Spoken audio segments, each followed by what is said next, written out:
नमस्कार दोस्तों, जय श्री बालाजी की। मैं सीए विशाल असोपा फिनोर्मिक एजुकेशन की तरफ से आप सभी के साथ इस वीडियो में डिस्कस करने वाला हूं कंसोलिडेशन ऑफ फाइनेंशियल स्टेटमेंट। बड़े मजे से इस चैप्टर को हम लोग रिवाइज करेंगे। एग्जाम पर्पस के लिए बहुत ही महत्वपूर्ण चैप्टर बन जाता है, बिकॉज कम से कम 10 से 15 नंबर के जो क्वेश्चन है वो आपके इस चैप्टर से पूछे जाते हैं। सो एक एक एडजस्टमेंट की लॉजिक को हम समझने की कोशिश करेंगे। अलॉन्ग विद दैट वो जो बेसिक एंट्री होती है 4 वर्किंग नोट्स वाली, वो किस तरीके से मारी जाती है कंसोलिडेशन में, उसको भी प्रॉपरली हम लोग सीखने की कोशिश करेंगे। तो चलिए शुरू करते हैं। वेल, कंसोलिडेशन और एक normal regular separate financial statement में जो सबसे बड़ा फर्क है वो ये हो जाता है कि ऑफन जहां पे हम लोग किसी एंटिटी के अंदर स्टेक एक्वायर कर रहे हैं, लेट्स से कि there is a parent company and there is a subsidiary company, जहां पे हमने उस कंपनी के अंदर मोर देन 50% का स्टेक एक्वायर करके रखा हुआ है। तो जब सेपरेट फाइनेंशियल स्टेटमेंट एक पेरेंट कंपनी बनाता है तो मेजरली वो सिर्फ एक अमाउंट दिखाता है कि यार मेरा उस सब्सिडरी के अंदर इतना अमाउंट इन्वेस्टेड है। तो बकायदा वो जो सेपरेट लीगल एंटिटी वाला स्टेटस है वो यहां पे मेंटेन रहता है फाइनेंशियल स्टेटमेंट के अंदर भी कि यार वो सब्सिडरी की एसेट मेरी एसेट नहीं है, वो सब्सिडरी की लायबिलिटी मेरी लायबिलिटी नहीं है, रादर उसके नेट एसेट्स के अंदर मेरा कुछ इन्वॉल्वमेंट है और वो इन्वॉल्वमेंट मैं अपने सेपरेट फाइनेंशियल स्टेटमेंट में दिखा रहा हूं, जो कि मैं खुद यहां पे बना रहा हूं। तब सब्सिडरी के एसेट्स और लायबिलिटीज मेरे एसेट्स और लायबिलिटीज नहीं माने जाते। लेकिन सीएफएस में बस उसी बैरियर को हम तोड़ देते हैं। सीएफएस में हम लोग बोलते हैं कि भाई ये सेपरेट लीगल एंटिटी वाला स्टेटस हम फॉलो ही नहीं करेंगे। मतलब पेरेंट और सब्सिडरी दोनों अलग अलग कंपनी नहीं है, पेरेंट और सब्सिडरी दोनों एक ही कंपनी है और वो अजम्पशन के साथ हम लोग पूरा का पूरा स्टेटमेंट बनाते हैं। मतलब ये जो एक अमाउंट हम लोग दिखा रहे होते हैं कि यार मैंने इतना अमाउंट इन्वेस्ट करके रखा हुआ है सब्सिडरी के अंदर, वो तो अमाउंट एज सच हट जाती है। उसके जगह पे सब्सिडरी के सारे असेट्स कंबाइन हो जाते हैं और सब्सिडरी की सारी एक्सटर्नल लायबिलिटीज कंबाइन हो जाती है। तो वो किस तरीके से होती है वो हम लोग यहां पे सीखेंगे। एक एग्जांपल से ही सीधा शुरू करते हैं। लेट्स से कि यहां पे पेरेंट कंपनी का एक stand alone separate financial statement देके रखा हुआ है, not stand alone but separate financial statement देके रखा हुआ है, जिसके अंदर बोला हुआ है कि यार 7,000 की हमारी प्रॉपर्टी है, इन्वेस्टमेंट हमने करके रखा हुआ है 15,000 में। सर इन्वेस्टमेंट हम लोग ने कितना परसेंट किया हुआ है सब्सिडरी में?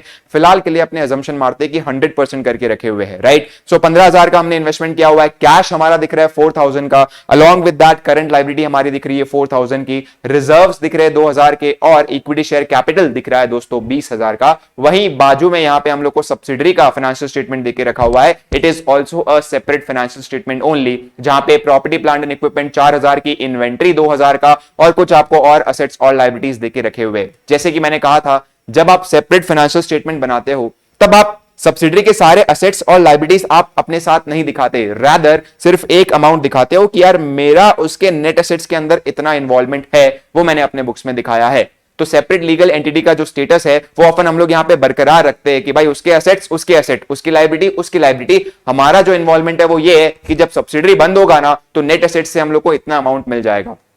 लेकिन यही बैरियर आपका जो है वो सीएफएस के अंदर टूट जाता है, बिकॉज सीएफएस के अंदर तो आप इस अमाउंट को यहां पे हटाकर सारे के सारे असेट्स और लायबिलिटीज सब्सिडरी के अपने साथ इनकॉर्पोरेट कर लेते हो। सर लेकिन डिट्टो अमाउंट सेम थोड़ी ना आएगी, बेसिकली पक्का डिट्टो अमाउंट आपकी सेम नहीं आएगी। इसीलिए तो यहां पे गुडविल और कैपिटल रिजर्व इन दोनों में से एक चीज का अराइवल होता है, राइट। तो पहले अजम्पशन में हम लोग ये मानते हैं कि हमारा 100% इन्वॉल्वमेंट है और दूसरे अजम्पशन में हम ये मानेंगे कि हमारा 100% इन्वॉल्वमेंट बिल्कुल भी नहीं है, कुछ 80% या 60% है, but it is more than 50%। और हमारे साथ एक और पार्टी साथ में रहेगी जिसका नाम होगा माइनॉरिटी इंटरेस्ट, और वहां पे अकाउंटिंग कैसे होगी वो भी इनफैक्ट देखेंगे।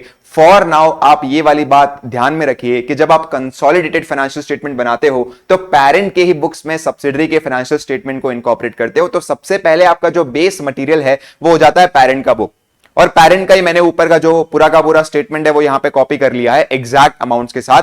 अब जब मैं सीएफएस की प्रक्रिया स्टार्ट करूंगा तो उस केस में सबसे पहले तो हम लोग का ये 15,000 का अमाउंट एलिमिनेट हो जाएगा। एक हम लोग की एंट्री होगी जहां पे मैंने ये 15,000 का अमाउंट क्या कर दिया है, एलिमिनेट कर दिया है, और उसके बाद मैं सब्सिडरी के सारे असेट्स और लायबिलिटीज अपने साथ कंबाइन कर लूंगा। वहां पे हम लोग गौर देंगे कि सब्सिडरी के जो भी शेयर कैपिटल है और सब्सिडरी का जो भी पोस्ट एक्विजिशन रिजर्व है वो हमारे साथ कंबाइन नहीं होता है, रादर वो कॉस्ट ऑफ कंट्रोल की एंट्री के अंदर ही सबस्यूम हो जाता है। कैसे देखते हैं हम लोग, यहां पे प्रॉपर्टी जो सब्सिडरी की देके रखी हुई है वो है 4,000, मैंने यहां पे कर दिया प्लस 4,000 और टोटल हमारा यहां पे ये अमाउंट है बन गया 11,000।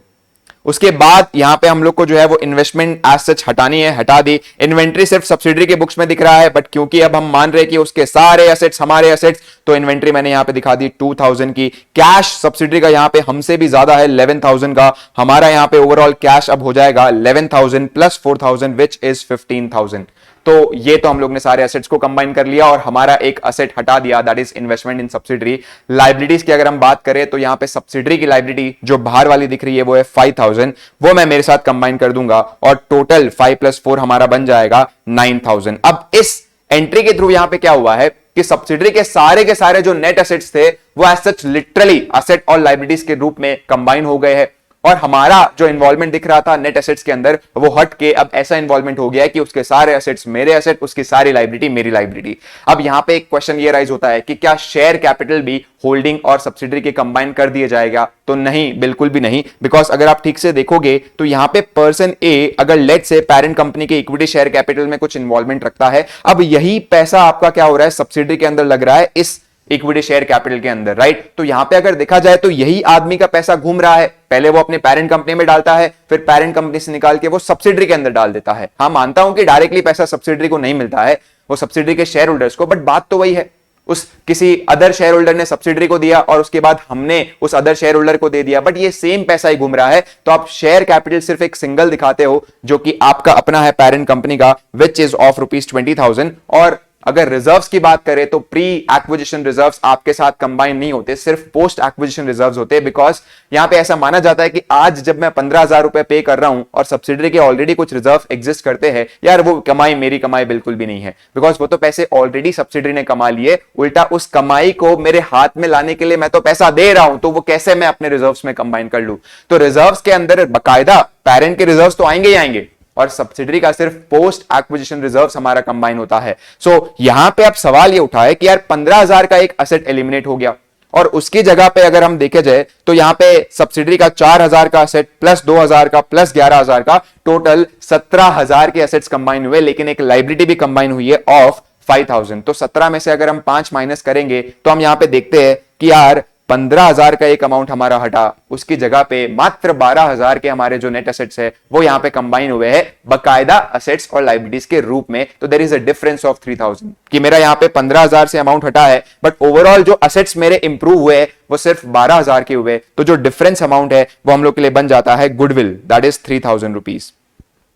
और यही अगर मेरे एसेट माइनस लाइबिलिटीज की जो अमाउंट कंबाइन वाली वो ज्यादा आती है एज कंपेयर टू 15,000, तो मैं मानता कि जो डिफरेंस अमाउंट है वो है कैपिटल रिजर्व। उसको और अच्छे से हम देखेंगे जब कॉस्ट ऑफ कंट्रोल का वर्किंग नोट एक बार हम रिवाइज करेंगे, बट फॉर नाउ अगर हम लोग यहां पे देखें तो एज सच मेरे लाइबिलिटी साइड में जो टोटल आ रहा है वो आ रहा है ऑफ ₹31,000 और यही मेरे एसेट साइड के अंदर जो टोटल आ रहा है it is of ₹15 + 11 it is 26 + 5 31,000। तो यहां पे हमारी बैलेंस शीट टाली हो रही है, एक 15,000 की अमाउंट हटी और उसकी जगह पे ओवरऑल हम लोग के जो एसेट्स आए वो आए 17,000 के, लेकिन 5,000 की एक लाइबिलिटी भी साथ में आई। तो एक्चुअल में इंपैक्ट ऐसा हुआ है कि 15,000 का एक एसेट मेरा हटा, उसकी जगह पे 12,000 का ओवरऑल एसेट मेरा वापस से इंक्रीज हुआ है और फिर जो 3,000 का डिफरेंस है वो मैंने क्या मान लिया, गुडविल। और यही अगर लेट्स से कि हम लोग का डिफरेंस ऐसा आता कि जो एसेट्स और लाइबिलिटीज कंबाइन हुए वो 17 या 18,000 के हुए और मेरा 15,000 का ही एसेट हट रहा है, तो उस केस में हम लोग का जो 2,000 का डिफरेंस है वो हम लोग के लिए बन जाएगा कैपिटल रिजर्व, जो कि एज सच पेरेंट के रिजर्व्स में आ जाएगा जब तक कोई माइनॉरिटी का इन्वॉल्वमेंट नहीं है। अब यहां पे माइनॉरिटी का इन्वॉल्वमेंट आएगा।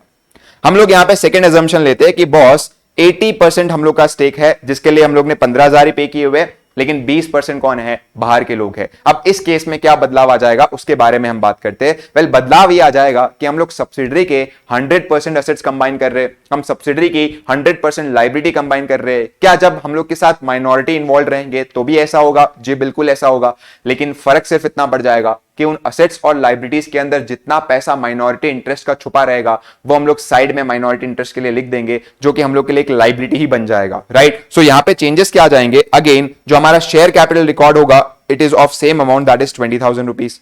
हमारा जो रिजर्व्स रिकॉर्ड होगा वो भी सेम अमाउंट का होगा विच इज ऑफ ₹2,000। हमारी लाइबिलिटी जो रिकॉर्ड होगी वो भी सेम अमाउंट की होगी विच इज ऑफ ₹9,000। हमारी प्रॉपर्टी भी जो रिकॉर्ड होगी वो भी सेम अमाउंट की होगी जो कि 11,000 रुपया है। हमारी इन्वेंट्री भी अभी 2,000 की रिकॉर्ड होगी। गुडविल में फर्क पड़ जाएगा बिकॉज पहले हम क्या मान रहे थे, 15,000 की हमारी अमाउंट हट रही है और उसके बदले में 12,000 के पूरे हमारे एसेट्स आ रहे हैं। अब तो वो 12,000 के जो एसेट्स है वो सारे आपके नहीं है दोस्त, उसमें से कुछ हिस्सा किसका है, माइनॉरिटी इंटरेस्ट का है। तो एक्चुअल में जो आपका हिस्सा है वही एसेट्स आपको यहां पे निकालने के लिए काम आएगा, गुडविल या कैपिटल रिजर्व। तो वो एक बार हम साइड में रखते हैं।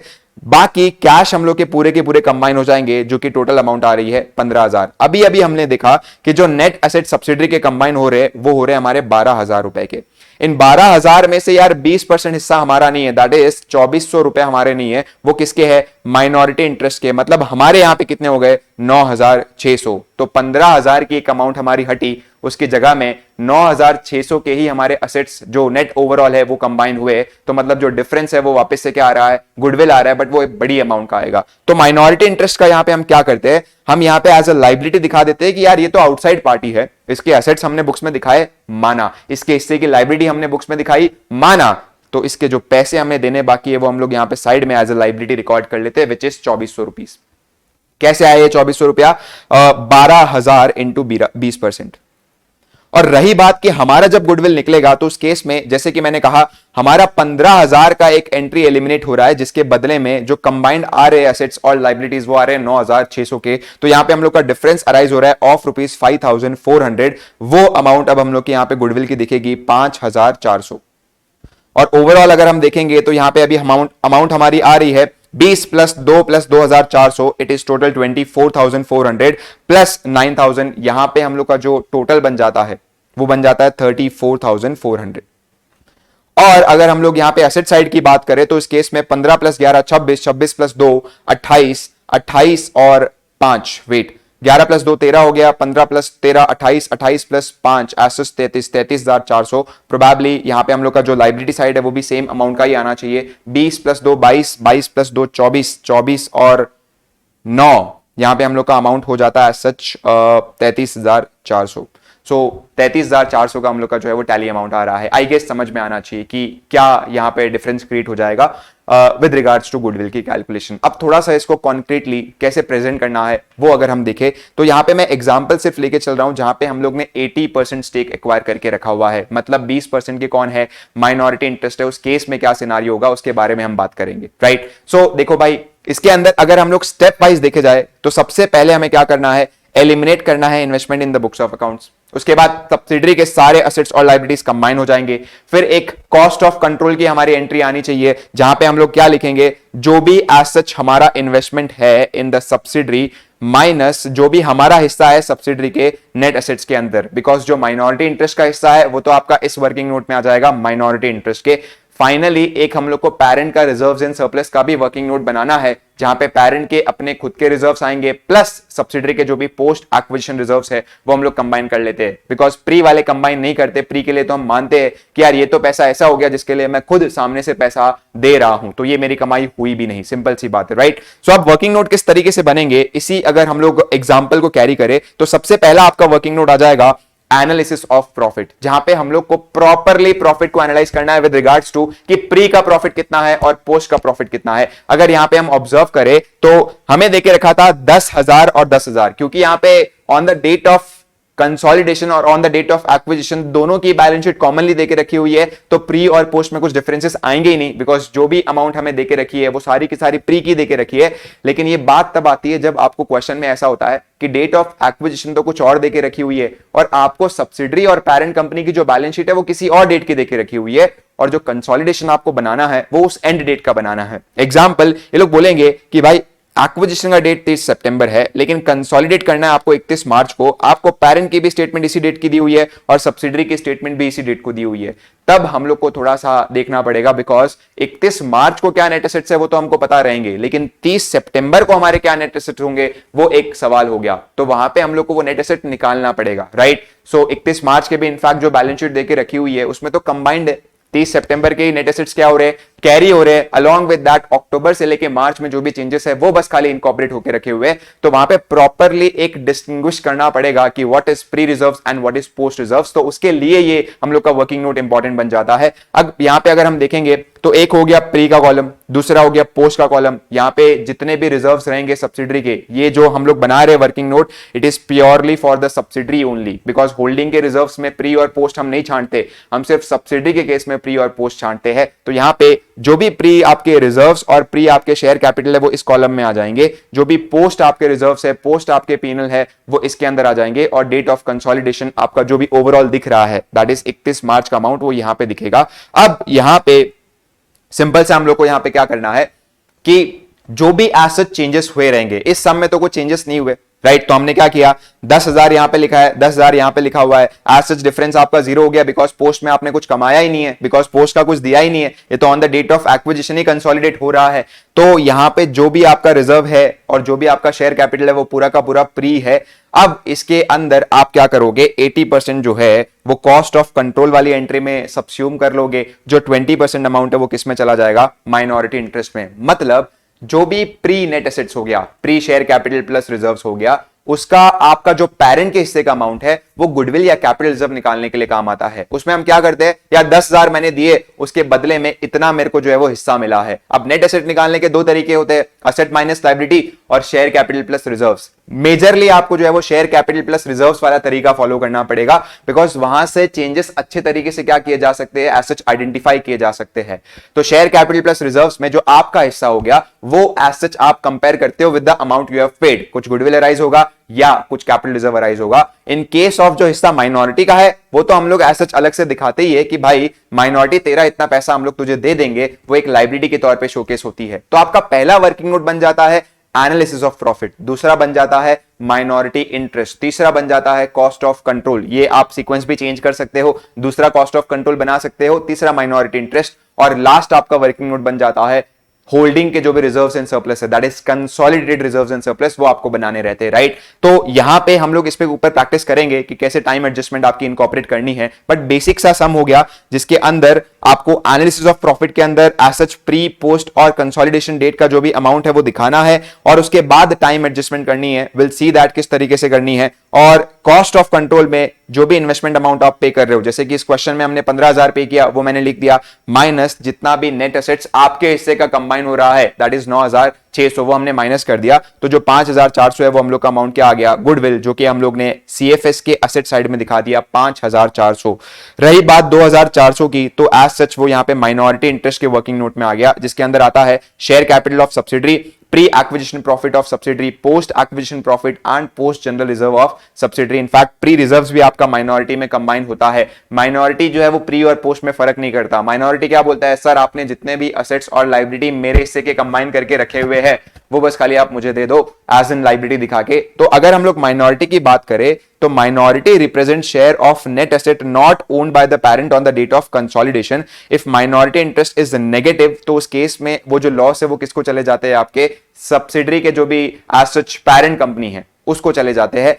फिलहाल के लिए वो मुद्दा अपने साइड में रखते हैं। Minority interest is shown as in separate item from the parent's equity, मतलब यहां पे अलग से आप दिखाते हो एज इन की कितना आपका माइनॉरिटी है, right. So cost of control में सिंपल सी बात है, अगर आपका कॉस्ट ऑफ इन्वेस्टमेंट जो है वो 15,000 का है और आपके हिस्से का नेट एसेट 12 का है, तो जो डिफरेंस है वो पॉजिटिव आ रहा है, इट इज गुडविल।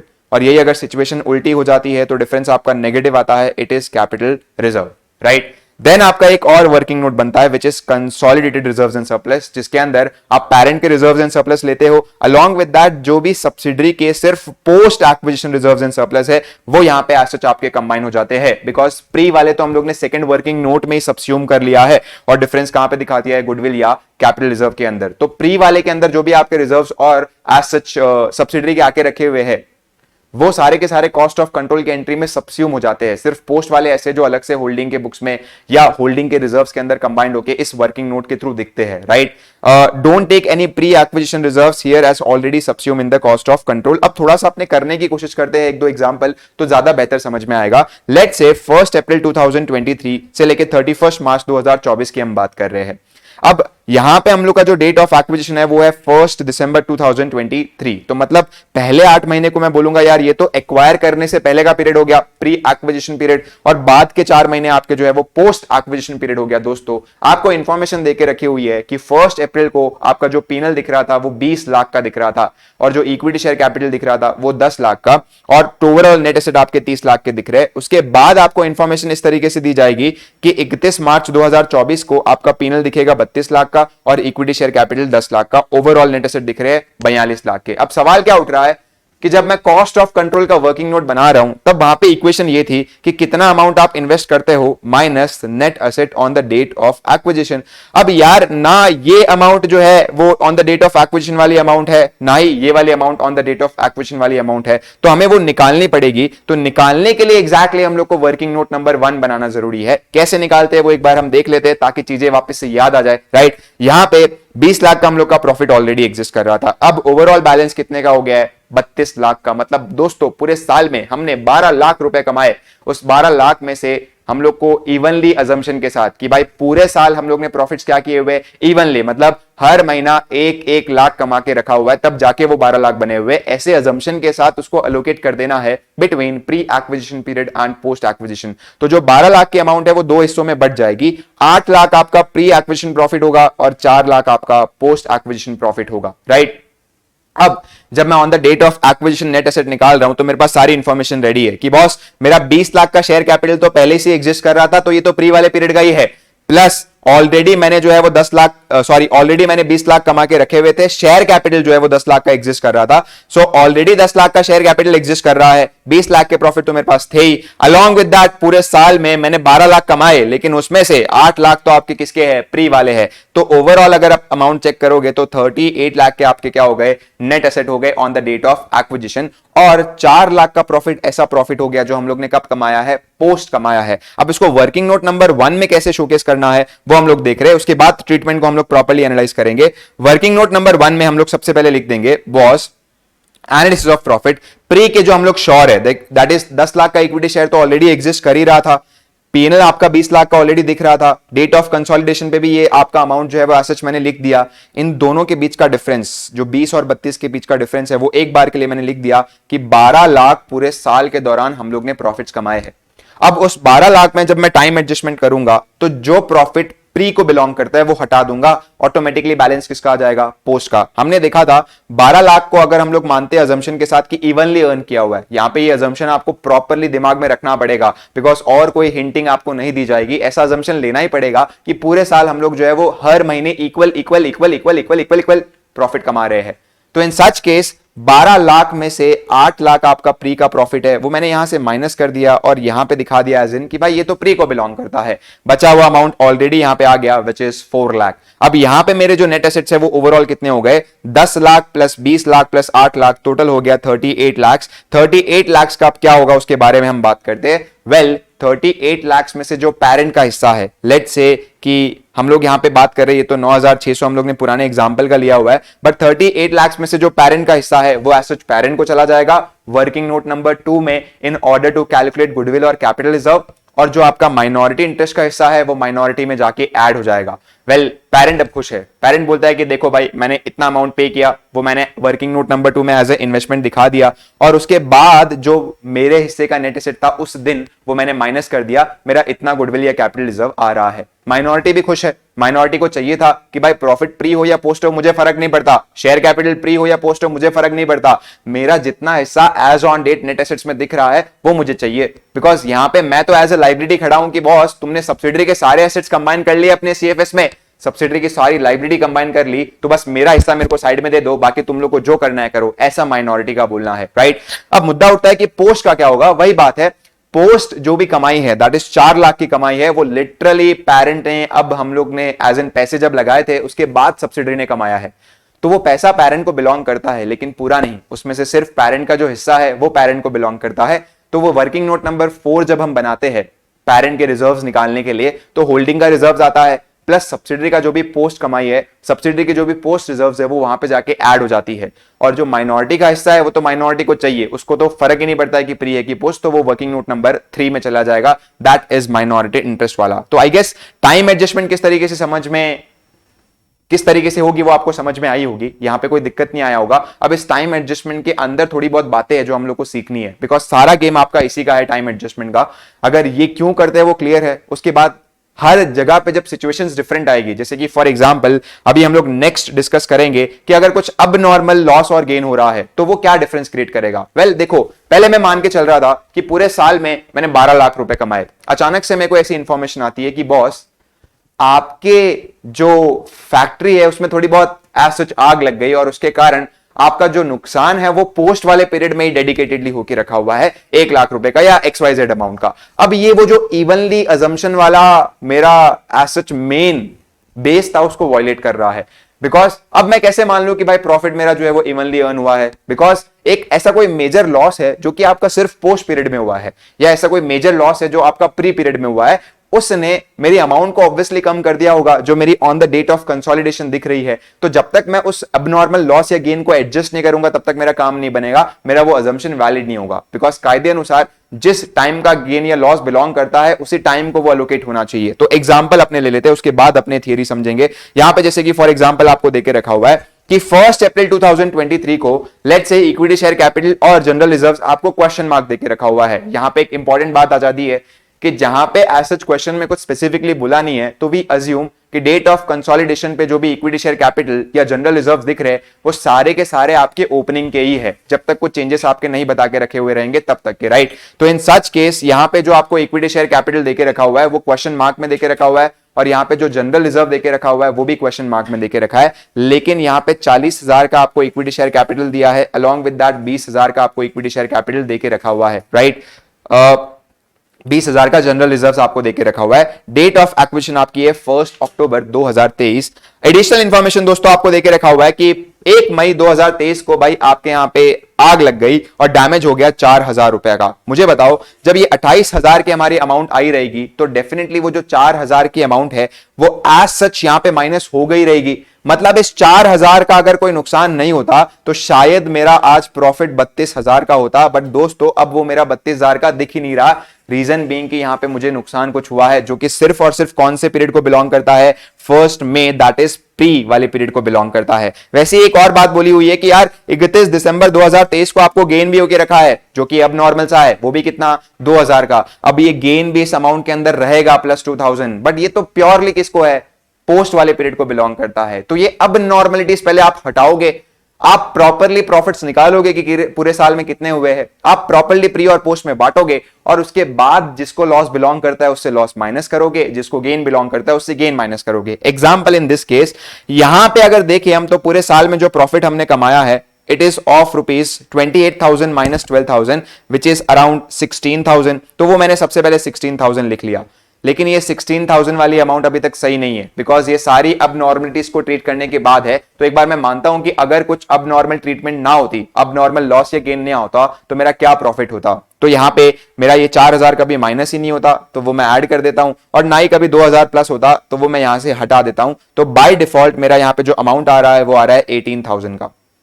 अब 18,000 के इस ओवरऑल प्रॉफिट को मैं दो पार्ट्स में डिवाइड करूंगा दोस्तों, एक 9,000 एंड दूसरा 9,000। बिकॉज 1 अक्टूबर को आपका एक्विजिशन हुआ है तो हम मान के चलेंगे कि भाई 6-6 महीने इवनली हम लोग ने ये तो प्रॉफिट कमाया है, और इसके बाद अब जो भी अब नॉर्मल चीजें हुई है वो हम ट्रीट करेंगे। सो 9,000 मेरा जो प्रॉफिट आ रहा है इट इज प्योरली प्री का पीरियड, और बचा हुआ 9,000 किसका हो गया, पोस्ट का हो गया। अब मेरा लॉस कब हुआ था, प्री वाले पीरियड में ना, चलो कोई बात नहीं है, 9,000 में से मैंने 4,000 माइनस कर दिए, और मेरा जो गेन हुआ था वो कब हुआ था, सिर्फ पोस्ट में। तो 9,000 में से मैंने 2,000 क्या कर दिए, प्लस कर दिए, और मेरा ऑटोमेटिकली यहां पे जो है वो सारा का सारा जो प्रॉफिट सही आना चाहिए था वो आ गया है। अगर आप प्री में चेक करोगे तो 40,000 और 20,000, क्योंकि मैंने ऐसा अजम्पशन लिया था कि ये जो भी है वो प्री को बिलोंग करता है, वो ऑलरेडी मैंने एज इट इज लिया है, प्लस 12,000 तो ऑलरेडी मेरे प्री के ही थे बिकॉज यहां पे इंफॉर्मेशन में दिया हुआ ही था कि मेरे पास ओपनिंग बैलेंस 12,000 का एग्जिस्ट कर रहा था। टाइम एडजस्टमेंट के तहत मैंने 9,000 ऐड किया, उसमें से मैंने 4,000 माइनस किया, मेरा ओवरऑल बैलेंस दिख रहा है 77,000 का। दो चीजें इसके साथ होगी, माइनॉरिटी का जो हिस्सा रहेगा वो माइनॉरिटी में चला जाएगा, और पेरेंट कंपनी का जो हिस्सा रहेगा वो पेरेंट कंपनी में चला जाएगा। रही बात इस पोस्ट एक्विजिशन प्रॉफिट की, तो यार ऑलरेडी समझा दिया है, वापस से मेरे हिसाब से समझाने की नीड नहीं है, राइट। तो ये बात आ जाती है ट्रीटमेंट ऑफ अब नॉर्मल लॉसेस एंड गेन की, कि फर्स्ट, रिवर्स अबनॉर्मल गेन और losses from the profit. Reverse मतलब ऐसा सिचुएशन बना दो जहां पे ये अबनॉर्मल गेन या लॉस हुआ ही नहीं है, ताकि इवनली अजम्पशन वापस से वैलिडेट कर सके। और उसके बाद आपका अब इवनली अजम्पशन वैलिडेट हो गया है तो आप प्रॉफिट पहले बांट दो, और उसके बाद जब अबनॉर्मल गेन हुआ है उसको ट्रीट करो, जिस पीरियड में अबनॉर्मल लॉस हुआ है अकॉर्डिंगली आप ट्रीट करो, दैट्स इट। तो ये एडजस्टमेंट एक आपको याद में रखनी पड़ेगी with regards to abnormal losses and gain, जो अभी हम लोग ने डिस्कस किया है। उसके बाद हम लोग जो नेक्स्ट पार्ट डिस्कस करने वाले हैं वो है इंट्रा ग्रुप ट्रांजेक्शन का। Intra group transaction, elimination of intra group transaction, right. So elimination of intra group transaction में हम लोग यहां पे डिस्कस करेंगे। Just wait a minute. चलिए वापस से हम लौट आए हैं, थोड़ी सी टेक्निकल एरर्स आ गए थे। Well let's start again with the adjustment which we have left. हमने जो है वो एसेट्स पहले बेसिक देख लिया कि यार सीएफएस किस तरीके से हमारा तैयार होगा अब, और उसके अंदर कैसे प्री और पोस्ट प्रॉफिट्स को हम ट्रीट करेंगे। फॉर नाउ अब हम लोग को देखना है कि अगर होल्डिंग और सब्सिडरी के बीच में जब रिश्ता एस्टैब्लिश हो ही गया है और सीएफएस में हम मान के चल रहे हैं कि ये दोनों सेपरेट लीगल एंटिटी अब नहीं है, तो अगर इनके बीच में अगर कुछ बैलेंसेस आउटस्टैंडिंग है, जैसे होल्डिंग के बुक्स में दिख रहा है कि यार सब्सिडरी को कुछ पैसे देने बाकी है, सेम टाइम पे सब्सिडरी भी अपने बुक्स में दिखा रहा है कि यार होल्डिंग से कुछ पैसे लेने बाकी है, तो वो हम लोग को एलिमिनेट करने पड़ेंगे। होल्डिंग ने अगर कुछ सब्सिडरी को माल बेचा है और उसके ऊपर उसने प्रॉफिट्स कमाए हैं, तो वो प्रॉफिट्स को भी हमें एलिमिनेट करना पड़ेगा, बिकॉज ये कैसे प्रॉफिट्स हो गए जो आप अपनी ही एंटिटी जिसको आप अभी कंबाइन कर रहे हो उससे कमा रहे हो। तो वहां पे हम लोग जो है वो एक एक एडजस्टमेंट देखेंगे जिनको हम लोग नाम देंगे इंट्रा ग्रुप ट्रांजेक्शन या इंट्रा ग्रुप बैलेंसेस के एलिमिनेशन का, राइट। सबसे पहले हम लोग यहां पे डिस्कस करने वाले हैं बिल्स ऑफ एक्सचेंज के एडजस्टमेंट। वेल इसके अंदर क्या हो रहा है, होल्डिंग अपने बुक्स में अपने सेपरेट फाइनेंशियल स्टेटमेंट में दिखा रहा है बिल्स रिसीवेबल, और सब्सिडरी अपने बुक्स में दिखा रहा है बिल्स पेबल। और यहां पे जो इंड एएस है, सॉरी जो अकाउंटिंग स्टैंडर्ड है, वो हमें बोलता है कि बॉस हमें ये जो भी एज सच आउटस्टैंडिंग बैलेंस है वो क्या करना पड़ेगा, एलिमिनेट। जो भी इनको लेना देना बाकी है और आपस में ये लोग बुक्स में दिखा रहे वो एलिमिनेट करना पड़ेगा। वेल एक क्वेश्चन अराइज होता है कि यार बिल्स ऑफ एक्सचेंज जब हम लोग एज एन बिल्स रिसीवेबल दिखा रहे हैं तो उसके साथ कई चीजें की जा सकती है। आप इसे जो है वो एज एन एंडोर्स भी कर सकते हो, आप इसे डिस्काउंट भी कर सकते हो, और अगर किसी एक एंटिटी ने उस बिल्स रिसीवेबल को एंडोर्स करके रखा है या डिस्काउंट करके रखा हुआ है, तो उस केस में एग्जैक्टली क्या सिनारियो होगा, वहां पे भी क्या हम लोग को जो है वो एलिमिनेशन करना पड़ेगा क्या, तो उसके बारे में हम बात करते हैं। वेल सबसे पहले आपका स्टेप हो जाता है is to identify the bills which are issued within the group. और उसके बाद कोई भी एज एन बिल इशू करके रखा हुआ है और अभी तक हेल्ड करके रखा है, वो तो हम लोग को डेफिनेटली क्या करना है, कैंसिल करना है, बिकॉज वहां पे आउटसाइड एक्सपोजर तो कुछ है ही नहीं, दोनों को एक दूसरे को ही लेना देना बाकी है। वेल कोई भी एज सच अगर बिल इशूड है बट हेल्ड नहीं है, मतलब क्या, जो भी बिल्स रिसीवेबल है उसको या तो हम लोग ने डिस्काउंट करके रखा हुआ है या एंडोर्स करके रखा हुआ है, इन सच केस कॉन्ट्रा एलिमिनेशन नहीं होगा, बिकॉज ग्रुप का लिटरली अभी एक्सपोजर बाहर है। फॉर एग्जाम्पल यहां पे होल्डिंग अपने बुक्स में बिल्स रिसीवेबल दिखा रहा है और सब्सिडरी बिल्स पेबल दिखा रहा है, तो जब वो बिल्स रिसीवेबल अभी भी होल्डिंग के बुक्स में दिख रहे हैं तो बात क्या है कि सब्सिडरी को पैसे जो देने हैं वो होल्डिंग को ही चाहिए। लेकिन जहां पे होल्डिंग ये डिस्काउंट करा लेता है बैंक के साथ बिल, तो उस केस में अब ऐसा है कि जो सब्सिडरी है वो पेमेंट होल्डिंग को नहीं कर रहा, रादर बैंक को कर रहा है। तो मतलब अब पूरे ग्रुप का जो एक्सपोजर है वो लिटरली बाहर है, तो वहां पे बिल्स पेबल को एलिमिनेट नहीं करना है। लेकिन जहां पे होल्डिंग कंपनी अपने बुक्स में बीआर दिखा रहा है और वो अगर एंडोर्स कर रहा है या डिस्काउंट कर रहा है, तो उसने अभी कंटिजेंट लायबिलिटी दिखा दिया होगा कि यार ये जब मैंने एंडोर्स किया या डिस्काउंट किया तो मुझे कुछ पैसे मिले हैं, लेकिन वो पैसे वापस भी करने पड़ सकते हैं जब एसेट डिसऑनर हो। तो उसने अपने बुक्स में अगर कोई कंटिजेंट लायबिलिटी दिखाया है तो वो हम हटा देंगे, बिकॉज अब तो हम लोग सच्ची में ग्रुप में जो लायबिलिटी एग्जिस्ट कर रही है वो एसेट्स दिखा रहे हैं। तो इसका एक एग्जांपल ले लेते हैं। लेट्स से होल्डिंग अपने बुक्स में बिल्स पेबल दिखा रहा है 24,000 की, सब्सिडरी अपने बुक्स में बिल्स पेबल दोस्तों दिखा रहा है 19,000 का। There is a difference, but नीचे एडजस्टमेंट कुछ देके रखी हुई है, उसने ये डिफरेंस को क्रिएट किया हुआ है। यहां पे पहले हम लोग को एडिशनल इंफॉर्मेशन दी है कि सब्सिडरी ने होल्डिंग के जो है वो एज सच बिल यहां पे एक्सेप्ट, मतलब बिल यहां पे एज इन की रिसीवेबल के तौर पे दिखा के रखे हुए हैं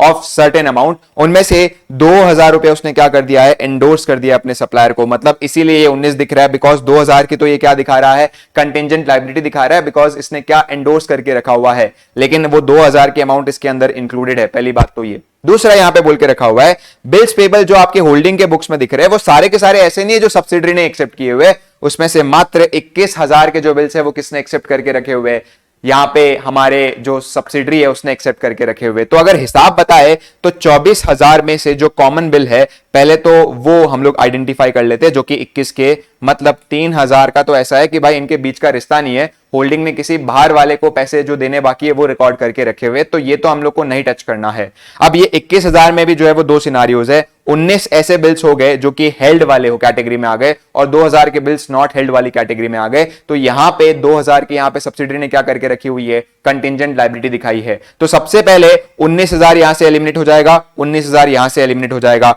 यहां पे 5,000 अभी भी हमारा आउटस्टैंडिंग दिखेगा आज इन, बस ये हम लोग का क्या हो जाएगा, कंटिंजेंट लायबिलिटी हट जाएगा, बिकॉज लिटरली ग्रुप का एक्सपोजर 5,000 का है। 5,000 के बिल ऐसे है जो हमें सच्ची में बाहर देने बाकी है, 3,000 तो सच्ची में बाहर देने बाकी थे ही, और 2,000 के बिल ऐसे है जो कि यहां पे सब्सिडरी ने क्या करा के रखा है, एंडोर्स करा के रखा हुआ है। तो इन सच केस किसी ना किसी सप्लायर को वो पे करने हमें पड़ सकते हैं। तो यहां पे ट्रांजैक्शन कुछ इस तरीके से आई है कि 24 में से जो as such not held category, sorry held वाली कैटेगरी के जो बिल्स है वो हमने एलिमिनेट कर दिए 19 और 19 के, और 5,000 का एक्सपोजर दिखाया है और कंटिंजेंट लायबिलिटी एलिमिनेट हो गई है। बिकॉज क्या मतलब है, जब मैं सच्ची में उसको एज एन रियल लायबिलिटी दिखा रहा हूं, तो ये तो हमारी बिल्स ऑफ एक्सचेंज की एडजस्टमेंट हो गई।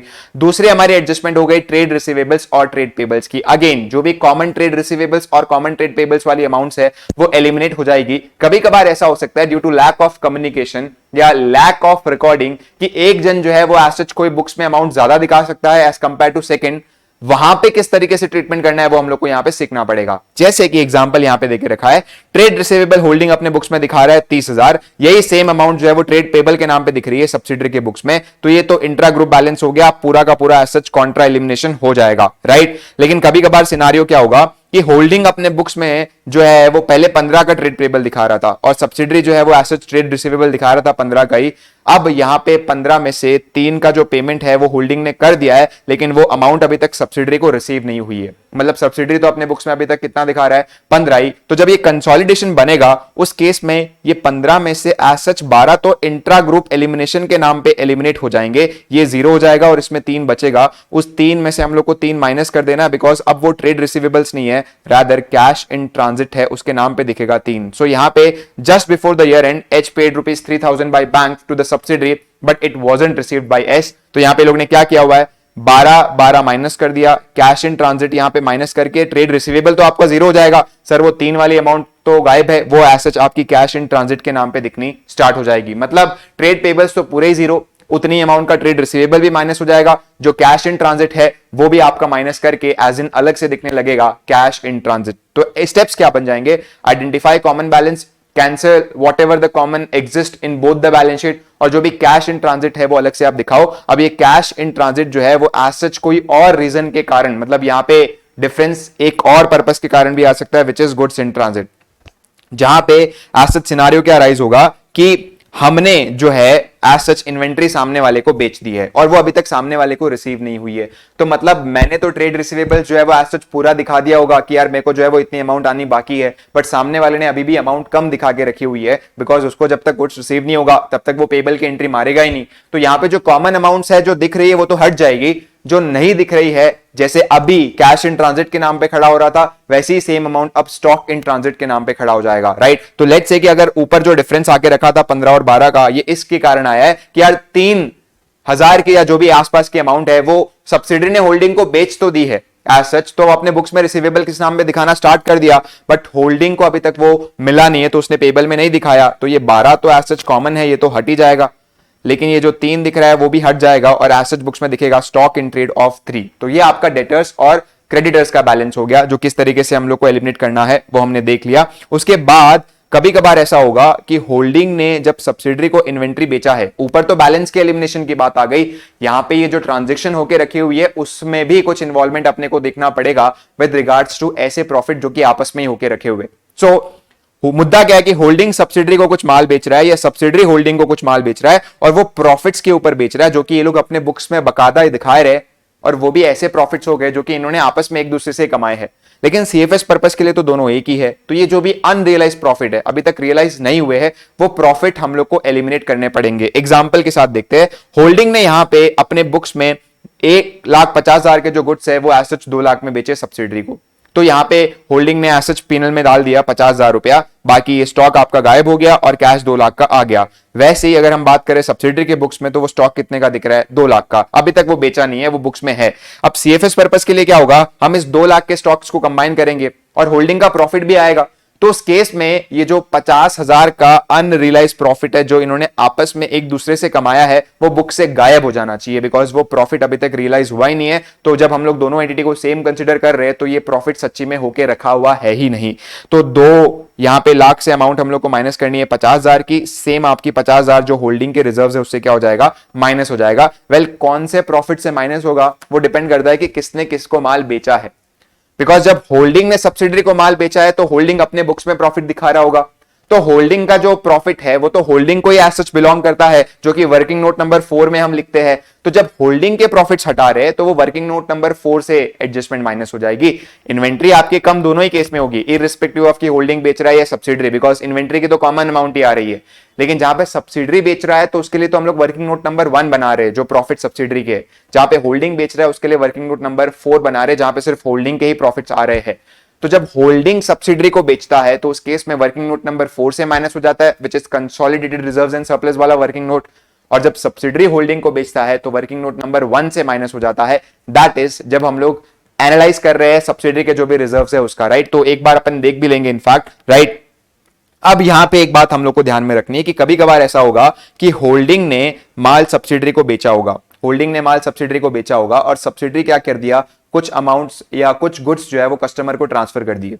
तो उस केस में अब जो होल्डिंग ने प्रॉफिट्स दिखा के रखे हुए हैं उसमें से कुछ प्रॉफिट ऐसा है जो सच्ची में रियलाइज हो गया, मतलब ग्रुप में सच्ची में फायदा होके रखा हुआ है, तो वो प्रॉफिट को एलिमिनेट करने की नीड हमें नहीं है। एग्जांपल के साथ देख लेते हैं। होल्डिंग ने यहां पे सब्सिडरी को एज सच जो 10,000 के गुड्स है वो 12,500 में बेचे, सब्सिडरी ने उसमें से 5,000 के गुड्स जो है वो ग्राहक को बेच दिए। अब मुद्दा क्या उठ रहा है कि ये 12,500 की जो इन्वेंट्री है उसमें से 5,000 की जो इन्वेंट्री है वो गायब हो गई है, 7,500 की इन्वेंट्री दिख रही है किसके बुक्स में, सब्सिडरी के बुक्स में।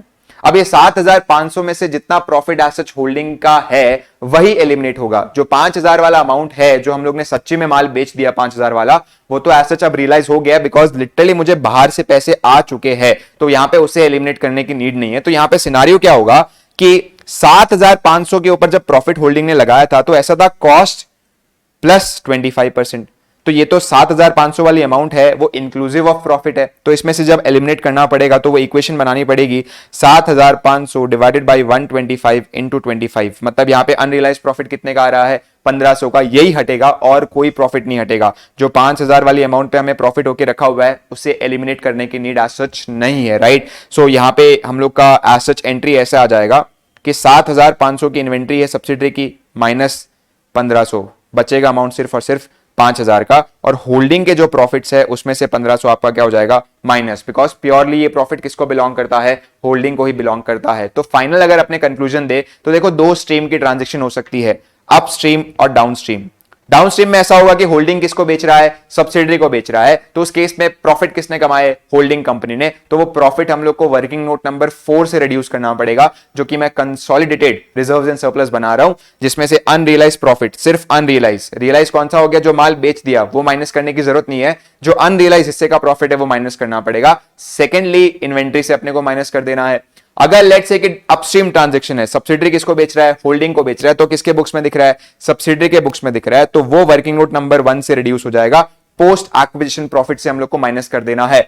दोनों में जो सेकंड एंट्री है वो तो कॉमन ही होगी कि आप होल्डिंग का स्टॉक लिखोगे, सब्सिडरी का स्टॉक लिखोगे और उसमें से अनरियलाइज प्रॉफिट क्या कर दोगे, माइनस कर दोगे, दैट्स इट, राइट। तो ये हो गया विद रिगार्ड्स टू इन्वेंट्री। और अब नेक्स्ट एंट्री आपका आ जाता है कि जब क्या हो रहा है, होल्डिंग सब्सिडरी को असेट बेच रहा है और वो असेट्स प्रॉफिट्स पे बेच रहा है, या वाइस वर्सा, सब्सिडरी जो है वो होल्डिंग को असेट्स बेच रहा है प्रॉफिट्स के ऊपर, तो उस केस में क्या सिनारियो होगा उसके बारे में हम बात करते हैं। एग्जांपल ही ले लेते हैं, होल्डिंग के पास एक असेट था जिसकी बुक वैल्यू थी 2,60,000 और वो 3 लाख रुपए में उसने अपने सब्सिडरी को बेच दिया। अब ये जो ट्रांजैक्शन होकर रखी हुई है वो है 1 जनवरी 2022 को, जो कि एक्विजिशन डेट के बहुत बाद वाली डेट है सच, राइट। तो यहां पे हम लोग नॉर्मली बुक्स बना रहे, बीच में जनवरी में एक ट्रांजैक्शन हुआ है, 2,60,000 का हम लोग में अमाउंट दिख रहा था, वो 3 लाख में बेच दिया, होल्डिंग ने अपने बुक्स में 40,000 का प्रॉफिट भी बुक कर लिया। अब सब्सिडरी के पास जब ये एसेट आया तो उसको डेप्रिशिएट करना था, तो उसने क्या किया, 3 लाख वाली अमाउंट जो है उसके अंदर 2 अमाउंट छुपी है, 2,60,000 की तो जो सच्ची में कॉस्ट वाली अमाउंट है वो, और 40,000 का क्या है, अनरियलाइज प्रॉफिट छुपा हुआ है। बट वो जब अपनी बुक्स में लिख रहा है तो उसने प्रॉफिट्स भी एलिमिनेट कर दिया और प्लस कॉस्ट, प्रॉफिट्स एलिमिनेट नहीं किया, सॉरी, प्रॉफिट से भी डेप्रिसिएशन माइनस कर दिया और कॉस्ट से भी डेप्रिसिएशन माइनस कर दिया। तो सिनारियो यहां पे क्या राइज हुआ कि 3 लाख के ऊपर उसने 15% हम लोग अजम्पशन मार रहे हैं डेप्रिसिएशन का 3 महीने के लिए, तो 11,250 वाली अमाउंट क्या हो गई है, माइनस हो गई है। बट ये 11,250 वाली अमाउंट का अगर ब्रेकअप देखेंगे तो कॉस्ट से 9,750 माइनस हुआ है और अनरियलाइज प्रॉफिट वाला जो इन्वॉल्वमेंट है उससे 1,500 माइनस हुआ है। मतलब ओवरऑल अगर देखा जाए तो यहां पे पूरा 40,000 का प्रॉफिट एलिमिनेट करने की नीड नहीं है, बिकॉज 1,500 का तो ऑलरेडी एलिमिनेट हो चुका है through the entry of depreciation. जो अमाउंट हम लोग को एलिमिनेट करने की जरूरत है वो सिर्फ और सिर्फ इनके डिफरेंस अमाउंट है, दैट इज 38,500, जो कि अभी तक एलिमिनेट नहीं होकर रखा हुआ है, राइट। सो अनरियलाइज प्रॉफिट जो प्लांट एंड मशीनरी के अंदर छुपा हुआ, कितना छुपा हुआ है, सिर्फ 38,500 का, वही एलिमिनेट करना है। लेकिन होल्डिंग ने अपने बुक्स में जो 40,000 दिखाया हुआ है ना, वो तो पूरा अमाउंट आपका एलिमिनेट होगा। तो प्रॉफिट्स आपके जो मेनली जिस जगह पे जा रहे हैं, होल्डिंग के पीएनएल में या सब्सिडरी के पीएनएल में, वहां तो पूरे ही एलिमिनेट होंगे। लेकिन जब हम लोग बात कर रहे हैं कि भाई ये लोग अपने सेपरेट बुक्स के अंदर जब दिखा रहे हैं तो वहां पे किस तरीके से एडजस्टमेंट होगा, तो इन सच केस आपको वहां पे नेट ऑफ डेप्रिसिएशन क्या करना है, अनरियलाइज प्रॉफिट को एलिमिनेट करना है। तो यहां पे सिनारियो क्या हो रहा है, डाउनस्ट्रीम ट्रांजैक्शन अगर है जहां पे होल्डिंग ने सब्सिडरी को बेचा है, you have to reduce the profit from working note number 4 and reduce PP in the consolidated balance sheet. In case of जहां पे एस ने एच को बेच के रखा हुआ है, you have to reduce the profit from working note number 1 and reduce the PP in consolidated balance sheet. Simple सी बात है, राइट। सो एक ये लास्ट पार्ट था जो हम लोग का इनफैक्ट डिस्कस करना बाकी था with regards to intra group adjustment. अब हम जो एडजस्टमेंट डिस्कस करने वाले हैं वो है दोस्तों डिविडेंड वाली एडजस्टमेंट। वेल, ये एक तरीके से मैंडेटरी एडजस्टमेंट हो गई जो कि एग्जाम में आती ही है, राइट। तो डिविडेंड वाली एडजस्टमेंट एग्जैक्टली क्या है वो हम लोग यहाँ पे देखेंगे। अभी तक हम लोग ने जो है एक तो इनिशियली ये देख लिया है कि यार किस तरीके से कंसोलिडेशन की एंट्री मारनी है, कैसे वो 4 वर्किंग नोट्स बनेंगे और कैसे इंट्रा ग्रुप ट्रांजैक्शन को हमें एलिमिनेट करना है। फॉर नाउ ये डिविडेंड जब हम लोग बात कर रहे हैं तो ऐसा डिविडेंड है जो हमारी सब्सिडरी ने डिक्लेयर करके रखा हुआ है। आपका सबसे पहला यहां पे काम ये होना चाहिए कि आप देखो क्वेश्चन के अंदर कि ये कौन से सोर्स से डिविडेंड डिक्लेयर किया गया है। डिविडेंड आपका प्री एक्विजिशन प्रॉफिट से भी डिक्लेयर किया जा सकता है, डिविडेंड आपका पोस्ट एक्विजिशन प्रॉफिट से भी डिक्लेयर किया जा सकता है, और ऐसा भी हो सकता है कि थोड़ा बहुत प्री से डिक्लेयर किया गया है और थोड़ा बहुत पोस्ट से डिक्लेयर करके रखा हुआ है। अगर ये डिविडेंड आपका प्री एक्विजिशन प्रॉफिट से डिक्लेयर करके रखा हुआ है तो हम लोग यहां पे नाम देंगे कि बॉस ये तो प्री एक्विजिशन डिविडेंड है। अगर ये पोस्ट एक्विजिशन प्रॉफिट से डिक्लेयर किया गया है तो यहां पे नाम होगा पोस्ट एक्विजिशन। और अगर ये दोनों ही प्रॉफिट से है और हमारी डेट ऑफ एक्विजिशन बीच की है या अदरवाइज भी हम लोग को यहां पे टाइम अपोर्शन करना पड़ेगा कि कितना प्री का डिविडेंड है और कितना पोस्ट का डिविडेंड है। अब सवाल उठता है कि सर होल्डिंग कंपनी जब ये सब्सिडरी से रिसीव कर रही है डिविडेंड तो उसको किस तरीके से ट्रीट करती है। देखो भाई, एज पर AS 13 जो भी आपका प्री एक्विजिशन डिविडेंड है वो एज सच कॉस्ट से माइनस हो जाता है। तो you have to deduct from the cost of investment. मतलब ये आपके working note number 2 that is cost of control वाले वर्किंग नोट को इंपैक्ट करेगा, बिकॉज तब आप क्या लिख रहे हो, इन्वेस्टमेंट मेड इन सब्सिडरी, तो it should be net of dividend, मतलब वो डिविडेंड से माइनस करने के बाद आना चाहिए। अब क्वेश्चन में ऐसा हो सकता है कि या तो होल्डिंग ने ऑलरेडी डिविडेंड माइनस कर दिया होगा, और अगर लेट्स से कि उसने डिविडेंड माइनस नहीं किया तो हमें उसे ट्रीट करना पड़ेगा प्रॉपर्ली। दूसरा, लेट्स से कि अगर पोस्ट एक्विजिशन डिविडेंड है तो वो होल्डिंग क्या करता है, अपने प्रॉफिट एंड लॉस अकाउंट के अंदर दिखाता है। सिंपल सी बात है, राइट। तो यहां पे सबसे पहले तो हम लोग को देखना पड़ेगा कि वो कौन सा डिविडेंड है, प्री वाला है या पोस्ट वाला है। एक एग्जांपल हम लोग ले रहे हैं कि आपका ये जो दूसरा पहलू है उसको कैसे इंपैक्ट करेगा। फर्स्ट तो हम लोग ने देख लिया होल्डिंग क्या कर रहा है। होल्डिंग या तो प्री एक्विजिशन डिविडेंड है तो कॉस्ट ऑफ इन्वेस्टमेंट से माइनस कर रहा है, और पोस्ट एक्विजिशन है तो पीनल में दिखा रहा है। अब मुद्दा उठता है कि सब्सिडरी ने तो क्या किया रहेगा, अपने प्रॉफिट से ऑलरेडी वो चीज माइनस कर दी होगी, बिकॉज अब वो डिविडेंड जब डिक्लेयर कर रहा है तो उसके लिए तो एक प्रॉफिट एंड लॉस अकाउंट का बैलेंस ही दिख रहा है, और उसमें से उसने क्या किया रहेगा, डिविडेंड माइनस किया रहेगा। एग्जाम्पल, 31 मार्च 2022 को हमारा प्रॉफिट एंड लॉस अकाउंट दिखा रहा था 1,80,000 का बैलेंस, और उसके बाद तुरंत 1 साल बाद क्या होता है, 4,20,000 का बैलेंस दिखाता है, लेकिन इंफॉर्मेशन देता है कि ये बैलेंस जो है वो आपका डिविडेंड डिक्लेयर करने के बाद आया है। मतलब अगर डिविडेंड हम डिक्लेयर नहीं करते तो हमारा बैलेंस आता 4,80,000 का, बट एक्चुअल में आप कितना आ रहा है, 4,20,000। और आपको बोल के रखा हुआ है कि जो डेट ऑफ एक्विजिशन है वो है 1 अगस्त 2022 का, राइट। सो अगर हम लोग यहां पे ठीक से एनालाइज करने जाए तो ओवरऑल 60,000 का डिविडेंड डिक्लेयर किया गया है। पहले देखो कि कौन सा सोर्स है, प्री एक्विजिशन डिविडेंड है, पोस्ट एक्विजिशन डिविडेंड है, या दोनों ही ईयर के प्रॉफिट से डिक्लेयर करके रखा हुआ है? क्योंकि अगर वो प्री होगा डिविडेंड तो वो प्री प्रॉफिट से माइनस होना चाहिए, अगर पोस्ट एक्विजिशन है तो पोस्ट प्रॉफिट से माइनस होना चाहिए, लेकिन अगर दोनों से ही है तो अपोर्शन करना पड़ेगा। एग्जांपल, यहां पे डेट ऑफ एक्विजिशन थी 1 अगस्त को, तो आपने क्या किया रहेगा, 60,000 को जो है वो 2 पीरियड में बांट दिया रहेगा, 4 मंथ्स एंड 8 मंथ्स। 20,000 आपका प्री का पीरियड का हो गया और 40,000 आपका पोस्ट के पीरियड का हो गया। अब यहां पे ये इंपैक्ट किस तरीके से क्रिएट कर रहा है वो देखो। पहले हम क्या करते थे, 4,20,000 का बैलेंस दिख रहा है, मेरा ओपनिंग बैलेंस था 1,80,000, इन दोनों को माइनस कर देने का और अराउंड 140 की अमाउंट आ रही है, उन दोनों को क्या कर दो आप, प्री और पोस्ट में बांट दो 140 की अमाउंट को। बट एक्चुअल में अगर ये डिविडेंड आपका प्री से बिलोंग करता है तो वो प्री से ही माइनस होना चाहिए, और पोस्ट से बिलोंग करता है तो पोस्ट से ही माइनस होना चाहिए। मतलब टाइम एडजस्टमेंट आपका हिल रहा है, अनइवननेस ला रहा है बीच में, ठीक वही अब नॉर्मल लॉस और गेन वाली बातें यहां पे हो रही है। तो सबसे पहले तो आप उस अब नॉर्मलिटीज को हटाओ। बोलो कि भाई मानो ऐसा कि डिविडेंड डिक्लेयर ही नहीं हुआ है तो क्या सिनारियो होता, तो मेरा यार प्रॉफिट एंड लॉस अकाउंट का बैलेंस 4,80,000 का दिखता, और ओपनिंग कितना था, 1,80,000। मतलब पूरे साल में मैंने कितने का प्रॉफिट कमाया है, 3 लाख का प्रॉफिट कमा के रखा हुआ है। अब 3 लाख के जो भी प्रॉफिट्स है उसमें से आप क्या करोगे, उसे प्री या पोस्ट के अंदर डिवाइड कर दोगे, राइट। सो यहां पे सबसे पहला हम लोग का जो वर्किंग नोट नंबर 1 है उसके अंदर हमें क्या करना है, एड बैक करना है dividend from where it was deducted, right. तो यूजुअली वो अगर पोस्ट से डिडक्ट किया हुआ है तो आप पोस्ट में ऐड कर दो, अगर प्री से डिडक्ट किया है तो प्री में ऐड कर दो। मेजरली 99% ऑफ द टाइम वो पोस्ट से ही पे किया जाएगा। तो आपने जब यहां पे देखा है कि भाई ओवरऑल मेरी अर्निंग्स इतनी है तो मैंने यहां पे क्या कर दिया, डिविडेंड ऐड कर दिया, राइट। जैसे कि फॉर एग्जाम्पल यहां पे अगर आपने चेक करेंगे तो 3 लाख का हम लोग को प्रॉफिट लाना है पोस्ट वाला, जो लिटरली मैंने अर्न करके रखा हुआ है, तो मैं यहां पे लिख दूंगा 1,80,000, 1,80,000। यहां पे मेरी अमाउंट दिख रही है 4,20,000 की, राइट, 4,20,000 की। इन दोनों में अगर हम लोग डिफरेंस देखेंगे तो amount is of rupees around 1,40,000, 1,40,000। मैं यहां पे क्या करूंगा, वो डिविडेंड जो भी मैंने पे करके रखा हुआ है, राइट, रादर 1,40,000 नहीं आ रहा, यहां पे आना चाहिए हम लोग का 2,40,000। वो जो भी डिविडेंड हम लोग ने पे करके रखा हुआ है वो यहां पे मैं 60,000 क्या कर दूंगा ऐड, और मेरा प्रॉफिट कितना आएगा, 3 लाख का। मतलब मेरा अब ये प्रॉफिट ऐसा हो गया जो कि मैंने निकाला हुआ है विदाउट कंसिडरिंग द डिविडेंड। अब आप जो 60,000 जहां से पे कर रहे हो वहां से माइनस कर दो, सिंपल सी बात है। ये 3 लाख का आपका प्रॉफिट हो गया, इसका पहले टाइम एडजस्टमेंट कर दो। जो 4 महीने का हिस्सा है वो यहां पे लिख दो, 8 महीने का हिस्सा है जो वो पोस्ट के अंदर आप लिख दो, और उसके बाद जो भी आप डिविडेंड पे कर रहे हो, एग्जांपल अगर आपने प्री से पे किया तो वो यहां से माइनस हो जाएगा, पोस्ट से पे करके रखा हुआ है तो वो यहां से माइनस हो जाएगा। बेस्ड ऑन इट्स सोर्स आपको उसके हिसाब से उनके रिजर्व से माइनस करना है, दैट्स इट। तो बस टाइम एडजस्टमेंट प्रॉपर हो पाए उसके लिए एक बार के लिए अपने क्या कर रहे हैं, डिविडेंड वापस से एड बैक कर रहे हैं, वापस से ऐसा प्रॉफिट ला रहे जो लिटरली हम लोग ने पूरे साल में कमाया है, उस प्रॉफिट को हम 2 भाग में बांट रहे हैं, और उसके बाद जिस हिस्से से डिविडेंड पे किया गया है उस हिस्से से डिविडेंड हम लोग माइनस कर रहे हैं। अब दूसरा इंपैक्ट अपने को देखना पड़ेगा कि एग्जैक्टली क्वेश्चन क्या बोल रहा है।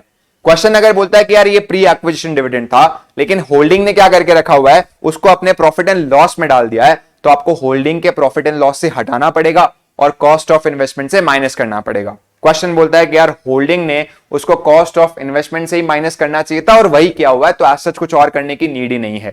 सो यहां पे जो सेकंड एडजस्टमेंट है वो डिपेंड करता है कि होल्डिंग ने उस डिविडेंड का क्या करके रखा हुआ है, राइट। जो भी डिविडेंड सब्सिडरी ने पे किया हुआ है, होल्डिंग ने रिसीव किया हुआ है, सोर्स पहले चेक करो, अगर प्री है और होल्डिंग कंपनी ने उसे इन्वेस्टमेंट अकाउंट को क्रेडिट करके रखा है, मतलब इन्वेस्टमेंट आपकी रिड्यूस होकर रखी हुई है, so ignore, don't do anything, because यही उसे करना चाहिए था। अगर लेट्स से कि उसने पीएनएल में डाला है तो रेक्टिफाई करने की जरूरत है, इन्वेस्टमेंट कम करनी है, पीएनएल आपको कम करना है, बिकॉज प्रॉफिट्स में दिखना चाहिए नहीं तो हटाओ वहां से, और इन्वेस्टमेंट से माइनस होना चाहिए था तो वहां से क्या हो जाना चाहिए, माइनस हो जाना चाहिए। ये एक तरीके से आपका रेक्टिफिकेशन ऑफ एरर वाली एंट्री हो गई। और अगर यहां पे हम बात करते हैं पोस्ट एक्विजिशन डिविडेंड की, तो होल्डिंग ने अगर उसको गलती से अब इन्वेस्टमेंट में क्रेडिट कर दिया है तो इन्वेस्टमेंट में वापस से एड बैक कर दो, दिखना कहां पे चाहिए था, प्रॉफिट एंड लॉस में, वहां पे ले जाओ। सर प्रॉफिट एंड लॉस में ही दिखाया है तो करेक्ट ट्रीटमेंट है, आप उसे क्या करो, इग्नोर करो, as simple as that, right. तो ये आपकी पूरी की पूरी जो है वो डिविडेंड वाली एडजस्टमेंट हो जाती है with regards to consolidation of financial statement. अब तक हम लोग ने मेजर पार्ट कवर कर लिया है, सिर्फ एक हम लोग का डिस्कशन बाकी है with regards to bonus adjustment, right. Bonus adjustment, well ये क्या डिफरेंस हम लोग का क्रिएट करता है, well on the date of acquisition आपका जो शेयर कैपिटल दिख रहा है, ऑफन बोनस उसके ऊपर डिक्लेयर किया जाता है, और जो भी बोनस डिक्लेयर होता है वो मेजरली कुछ नहीं होता, कैपिटलाइजेशन ऑफ प्रॉफिट्स ही होता है। तो रिजर्व से क्या होता है, आपके शेयर कैपिटल में कोई एक अमाउंट ऐड हो जाती है। अब ये बोनस एडजस्टमेंट एज सच क्यों अपने आप में एक अलग एडजस्टमेंट बन जाती है, वो हम लोग यहां पे प्रॉपरली विद एग्जांपल डिस्कस करेंगे। बट यहां पे उसके बाद एक बार थियरी में कंक्लूड कर लेंगे कि एग्जैक्टली क्या सिनारियो है। फॉर नाउ अपने एग्जांपल लेते हैं कि 1 अप्रैल 2021 को हम लोग का शेयर कैपिटल दिख रहा है 10 लाख का, हम लोग के जनरल रिजर्व्स कुछ दे के नहीं रखे हुए, और हम लोग का प्रॉफिट एंड लॉस बैलेंस देके रखा हुआ है 2 लाख का। हम लोग ने 100% यहां पे एक्विजिशन करके रखा हुआ है, और हमें इंफॉर्मेशन दी है कि 31 मार्च 22 को एक बोनस डिक्लेयर करके रखा हुआ है, जिसके कारण हमारा शेयर कैपिटल 10 लाख से कितना हो चुका है, 15 लाख हो चुका है। बट क्योंकि ये बोनस हम लोग को प्री शेयर कैपिटल वाली ही अमाउंट पे मिला है, तो इस बोनस को भी मैं किसका हिस्सा मानता हूं, हमेशा प्री का ही हिस्सा मानता हूं 5 लाख को। हम देखेंगे कैसे उसका हिस्सा मानना है, बट फॉर नाउ 5 लाख का जो है वो बोनस दिया हुआ है बाय डिफॉल्ट। उसके कारण मेरी जो जनरल रिजर्व है वो क्या हुई रहेगी, कम हुई रहेगी। मतलब अब जो जनरल रिजर्व मेरी 2 लाख दिख रही है, शायद ओरिजिनली वो कितनी होगी, 7 लाख होगी, बट बोनस देने के कारण वो 7 में से 2 एसेट अमाउंट दिख रहा है और 5 क्या हो गया है, ऊपर शिफ्ट हो गया है। हमने ये अजम्पशन लिया हुआ है कि भाई on the date of opening specifically बोल के रखा है कि हम लोग का अमाउंट कितना है, 0 दिख रहा है जनरल रिजर्व का, राइट। अब सिनारियो क्या राइज हो रहा है कि प्रॉफिट एंड लॉस बैलेंस को तो ऐसे ज्यादा छेड़ने की नीड नहीं है, वो अपने आप में सही है। मुद्दा क्या उठ रहा है, हम लोग ने 10 लाख का शेयर कैपिटल प्री में दिखाया था, 5 लाख का ऐड हुआ है पोस्ट में, बट वो पोस्ट का नहीं है, बिकॉज प्री वाले के ऊपर ही क्या हुआ है, बोनस इशू करके रखा हुआ है। तो डेट ऑफ कंसोलिडेशन के अंदर अब मेरा शेयर कैपिटल कितना दिख रहा है, 15 लाख का दिख रहा है। मैंने एक बार के लिए रिकॉर्ड कर दिया कि भाई प्री में 10 लाख था, पोस्ट में 5 लाख का इंक्रीज हुआ है, और कंसोलिडेशन में कितना दिख रहा है, एट द एंड 15 लाख का अमाउंट दिख रहा है। मेरी जो जनरल रिजर्व है वो प्री में 0 दिख रही है। मैंने दौरान जो है वो 2 लाख कमाया है, और डेट ऑफ कंसोलिडेशन में कितना है, 2 लाख का ही है। लेकिन जनरल रिजर्व से मैंने क्या करके रखा हुआ है, बोनस एक बार के लिए एज सच इशू किया हुआ है। तो मैं क्या करूंगा, पहले बोनस जो मैंने इशू किया है वो उस एडजस्टमेंट को रिवर्स कर दूंगा कि भाई ये सही नहीं हुआ है। क्यों, क्योंकि आप दिखा रहे हो कि भाई ये पोस्ट के कैपिटल में जाके जो है वो ऐड होनी चाहिए, बट एक्चुअल में ऐसा नहीं है। वो किसका पार्ट है, प्री का पार्ट है। उसके हिसाब से हम देखेंगे कि क्या सिनारियो है। फॉर नाउ मेरा जनरल रिजर्व एक बार के लिए मैं क्या कर देता हूं, ऐड कर देता हूं, और शेयर कैपिटल से अमाउंट माइनस कर देता हूं। अब सिनारियो क्या हो गया है, बोनस डिक्लेयर हुआ ही नहीं है, ऐसी बात हो गई है। मेरा जनरल रिजर्व कितने का दिख रहा है, 7 लाख का दिख रहा है, और उसके बाद एज सच मेरा शेयर कैपिटल पोस्ट वाला कितना हो चुका है, 0 हो चुका है। अब देखो सिंपल सी बात है, अगर आपका pre acquisition general reserves use हुए हैं in order to declare bonus, तो उस केस में वो अमाउंट यहां से जाके माइनस हो जाएगी। लेकिन जब आप बोनस डिक्लेयर करोगे तो आपको शेयर कैपिटल बढ़ाने पड़ेंगे, तो वो यहीं पे बढ़ेंगे, बिकॉज शेयर कैपिटल हमेशा प्री का ही बढ़ता है। जनरल रिजर्व्स किसकी कम हो रही है, वो डिपेंड करेगा कि प्री का प्रॉफिट है या पोस्ट का प्रॉफिट है जो यूज किया गया है in order to declare the bonus. जैसे अपने सम में क्या हुआ है, जनरल रिजर्व तो ओपनिंग बैलेंस में 0 दिख रहा था, मतलब 7 लाख में से ही 5 लाख अमाउंट यूज हुई है, तो मैंने प्री से उस अमाउंट को माइनस कर दिया और पोस्ट में जाके उस अमाउंट को क्या कर दिया, वापस से ऐड बैक कर दिया। एज इन कि भाई मैंने शेयर्स इशू किए, तो कौन सा इंक्रीज हुआ है, पोस्ट का शेयर कैपिटल इंक्रीज हुआ है, और कौन सा रिजर्व्स आपका यूज हुआ है, प्री का शेयर कैपिटल इंक्रीज हुआ है, और कौन सा रिजर्व्स आपका यूज हुआ है, पोस्ट का यहाँ पे रिजर्व्स होके रखा हुआ है यूज, राइट। लेट्स से कि यहाँ पे सिनारियो ऐसा होता कि आपको बोला होता कि यार प्री का ही रिजर्व यूज हो रहा है और शेयर कैपिटल तो डेफिनेटली किसका ऐड होगा, प्री का ही, तो यहां से ही अमाउंट माइनस होती है और प्री में एज एन अमाउंट वापस से क्या हो जाती, ऐड बैक हो जाती। तो आपको पहले तो ये देखना है कि यार कौन से रिजर्व्स हमने यूज किए in order to declare bonus, और उसके बाद हमेशा कौन सा शेयर कैपिटल ऐड होगा, प्री का ही शेयर कैपिटल ऐड होगा, बिकॉज उसी अमाउंट पे बोनस दी गई है। तो एक बार के लिए आप बोनस एडजस्टमेंट को रिवर्स करोगे, एज इन कि भाई बोनस कभी डिक्लेयर हुआ ही नहीं है, सर बोनस एडजस्टमेंट अगर मारी नहीं है तो आपको तो फर्स्ट टाइम बस खाली ट्रीट करना है, राइट। सो एज इन अगर थियोरेटिकली इसे कंक्लूड करने जाए तो सबसे पहले हम लोग को देखना पड़ेगा कि भाई बोनस इशू एडजस्ट हो चुका है या अभी तक नहीं हुआ है। अगर नहीं हुआ है तो सिंपल सी बात है, आप टाइम एडजस्टमेंट अप्लाई करो, और अगर प्री के रिजर्व से यूज किया हुआ है तो प्री का रिजर्व पहले माइनस करो और प्री का शेयर कैपिटल बढ़ा दो। पोस्ट का रिजर्व्स यूज हुआ है तो पोस्ट के रिजर्व्स माइनस करो, लेकिन प्री का शेयर कैपिटल आप बढ़ा दो वर्किंग नोट नंबर 1 में। अगर ऑलरेडी एडजस्ट कर दिया तो बॉस एक बार के लिए बोनस इशू वापस से रिवर्स करो। क्या करना पड़ेगा, सर जनरल रिजर्व में वापस से अमाउंट ऐड कर दो और शेयर कैपिटल में एक बार आप अमाउंट माइनस कर दो, ताकि सिचुएशन वैसी आ जाए जहां पे बोनस हुआ ही नहीं है कुछ सच। फिर आप टाइम एडजस्टमेंट अप्लाई करो, deduct the amount of bonus issue from the pre profit but if not sufficient enough. पहले अपने को अजम्पशन देखो, कुछ नहीं बोला है तो ऐसा ही मानना है कि प्री वाला प्रॉफिट यूज हुआ है, और प्री वाला प्रॉफिट कम पड़ता है तो अपने मानेंगे कि भाई पोस्ट वाला यूज हुआ है। लेकिन जहां पे क्वेश्चन स्पेसिफिकली बोल रहा है कि boss post acquisition profits use हुए हैं या रिजर्व्स यूज हुए in order to declare bonus, तो अपने को ऐसा स्पेसिफिकली मानना है कि पोस्ट के ही यूज होके रखे हुए हैं, लेकिन शेयर कैपिटल कौन सा बढ़ेगा, हमेशा प्री वाला ही बढ़ेगा, एज उस शेयर कैपिटल पे आपको बोनस यहां पे मिलके रखा हुआ है। कुछ नहीं बोला है तो you have to assume it is paid out of pre acquisition profit. और यहां पे हम लोग का कंसोलिडेशन का पूरा रिविजन समाप्त होता है। एक बार के लिए आप ये पूरा का पूरा वीडियो देख के जब क्वेश्चंस करने जाओगे तो डेफिनेटली आपको कंफर्टेबल फील होगा अगर आपने एक बार प्रैक्टिस की रहेगी, right. So that is the revision for CFS chapter. हम और भी वीडियोस आपके लिए लाते रहे, तब तक के लिए बने रहिए, सब्सक्राइब कीजिए। Thank you very much.